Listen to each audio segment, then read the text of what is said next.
And we can now speak to Pakistan's former Prime Minister Imran Khan, who joins me from his home in Lahore. Thank you for your time, Mr. Khan. Now, we understand the police have surrounded your house. Can you tell us what the situation is at the moment, and can you confirm that you expect to be arrested again? Well, police is around my house, not in as large numbers as they were last night. Because last night the plan was that they said there were 40 terrorists hidden in my house and they were going to come and grab these terrorists. So therefore, the whole area was surrounded by police. But what I did was I asked all the journalists beforehand, I said, come over to my house and see where the terrorists are. So that diffused the situation because clearly there were no terrorists. So that's when the police could not take action. But the answer to your question, do I expect to be rearrested? Yes, it could happen anytime because even though I'm on bail on everything now, the police can't arrest me on any charges because the courts have given me bail. But unfortunately, right now, the law of the jungle is prevailing. Might is right. 7,500 of my workers have been arrested. All my senior leadership has been arrested. So what will happen, I don't know, but I expect to be rearrested. Mr. Khan, the Pakistani government says that you are sheltering some of your supporters who are accused of attacking the army. So do you reject that claim? It is absolute nonsense.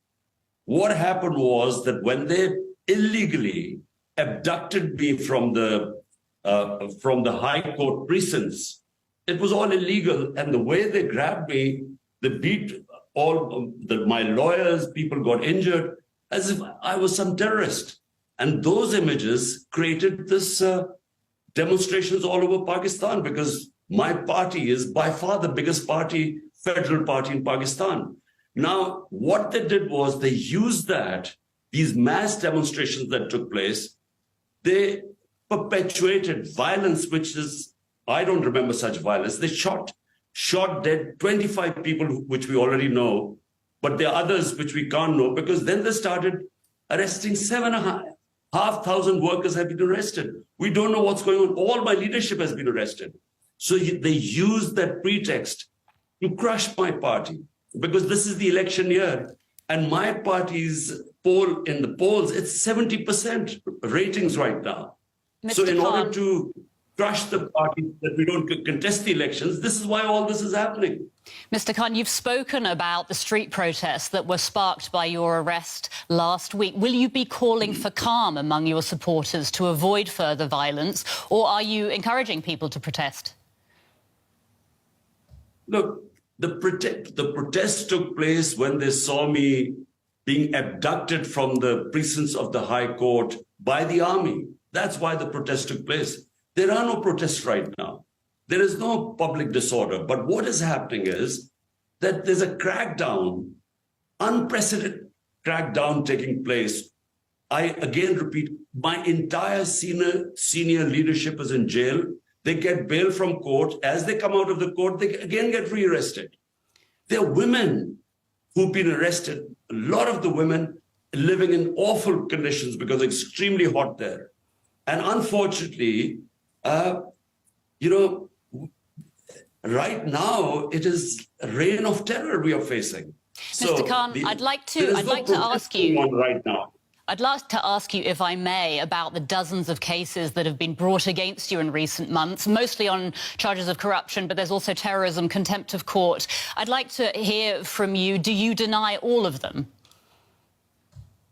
Look, there are 150 cases on me. Out of those 150 cases, 4 were when I was in jail. When I was inside the jail, there were 4 more criminal cases against me. There are 40 terrorism cases against me. 15 criminal cases in one day. Even a hardened criminal could not commit 15 crimes in a day. So there are 2 corruption cases which are being contested. So, I mean, as someone who's been known in this country for 50 years, never committed one crime, certainly in the last few months, he's had 150 cases. No one believes this. People know me in this country for 50 years. You have accused the country's military chief of being behind your last arrest, and you've also accused a senior general of being involved in a plan to kill you. These, of course, are serious accusations. Do you have evidence that supports these allegations that you've made? The senior military intelligence officer was involved in my assassination attempt. I preempted it. I warned everyone that this is going to happen. When it did happen, I was lucky to be alive. 12 people got bullet wounds, one died, and they would not let me register a case. It was my fundamental right that the suspects who were involved, I should have registered a case so they could be investigated. They never even allowed an investigation. So how am I going to bring my evidence forward? And whatever evidence was coming through a joint investigation committee, they sabotaged it. So how am I going to bring my evidence in public? And as for the charge of the army chief, well, the army who picked me up from the High Court illegally, ruled by the Supreme Court. And the orders to the army comes right from the top. So one man takes the decision.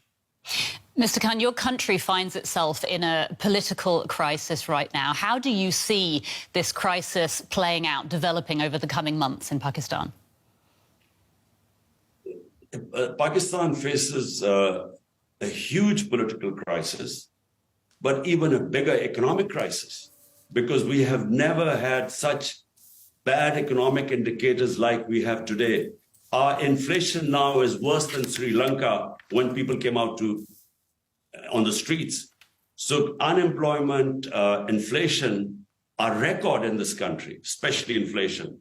And the answer to both the problems, the political crisis and the economic crisis, are free and fair elections. This is the election year.